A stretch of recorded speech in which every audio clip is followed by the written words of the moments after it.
to the first ever G20 anti-corruption ministerial meeting in physical format.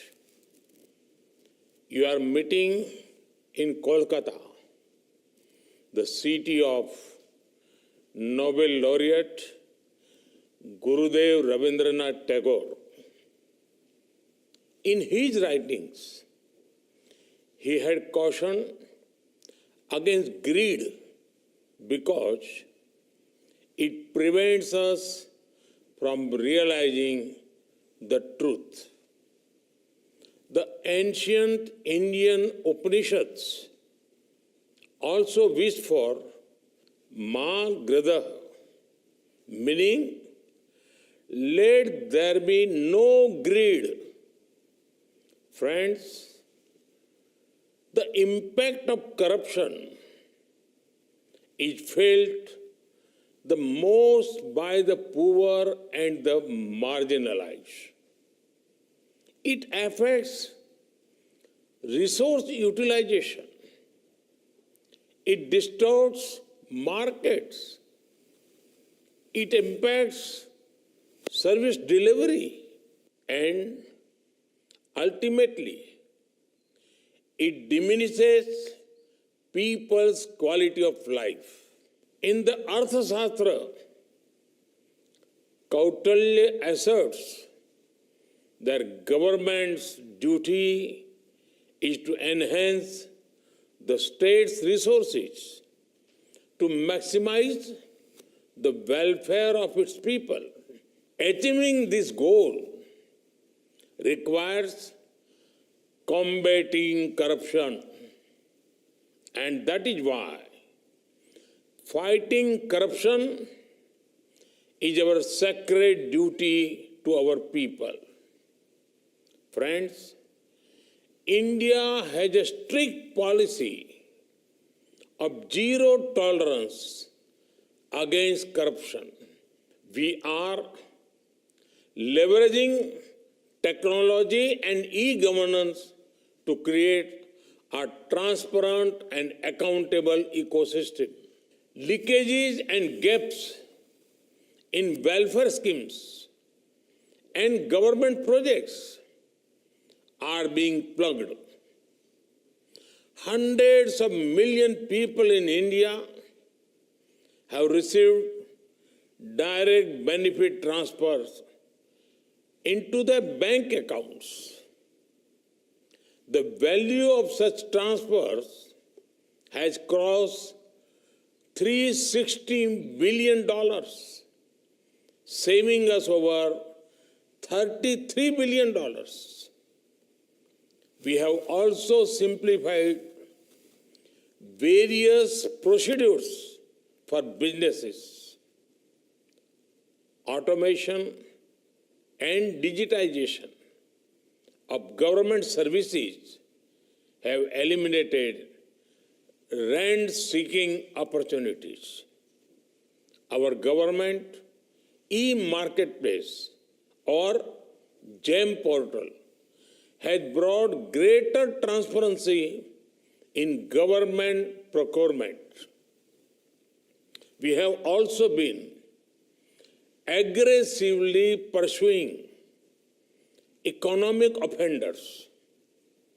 We enacted the Economic Offenders Act in 2018. Since then, we have recovered assets worth over $1.8 billion from economic offenders and fugitives. Under the Prevention of Money Laundering Act, our government has attached assets worth more than $10 billion in 2014.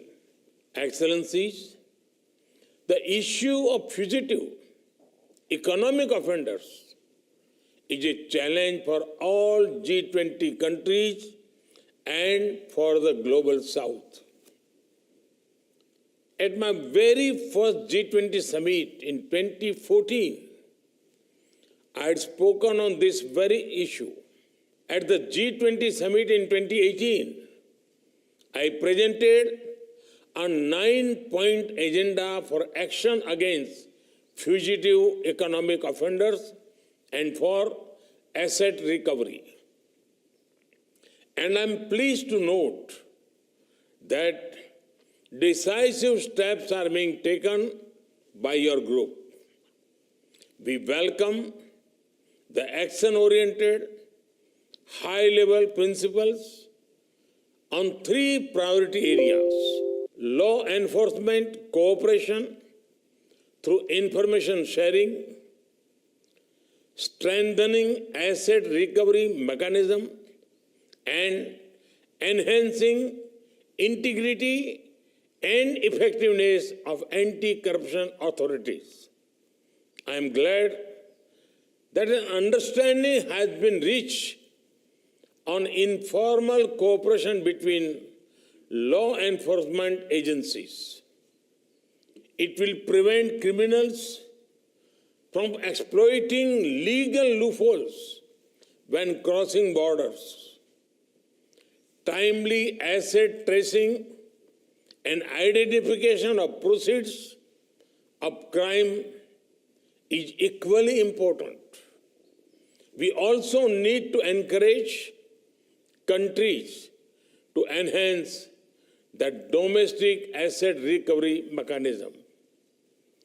To expedite the recovery of foreign assets, G20 countries can set an example by using non-conviction-based confiscations. This will ensure swift return and extradition of criminals after due judicial processes. And it will send a strong signal about our joint fight against corruption. Excellencies, as G20, our collective efforts can significantly support the fight against corruption. We can make a difference through enhanced international cooperation and implementation of robust measures that addresses the root cause of corruption. We also need to give due regard to the role of audit institution in our fight against corruption. Above all, besides strengthening our administrative and legal system, we must foster a culture of ethics and integrity in our value system.